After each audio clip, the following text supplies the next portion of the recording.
शौर्य तू मोठा झाला का? हा. हा, काय काय करतो तू? मी भांडे घालतो.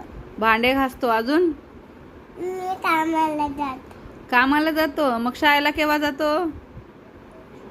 उडी. उद्या. हा. हा, अजून काय करतो तू? मी अजून टीव्ही बघतो. टीव्ही बघतो. हा. आणि काम काय काय करतो? मी मम्मा बघतो.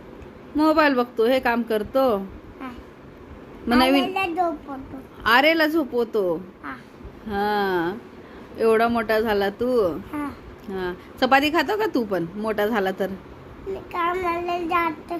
मग कामाला तू चपाती खात नाही? भूक लागत नाही तुला? जेवलो. जेवला? काय जेवला तू? बटाटी. भात आमटी. हा. हा, तसं तोंडात बोट नाही घालायचं, घाण असतं ते. हा, आणि ती बघा भाजी शौर्य कसं बोलायला शिकलाय. हळूहळू सर्व गोष्टी बोलू लागला तो. थोडा अडकतो तरी पण बोलतो. आणि आता म्हणतंय शौर्य मी खूप मोठा झालोय, मी कामाला जातो. काम. मला चला बाय करा. बाय.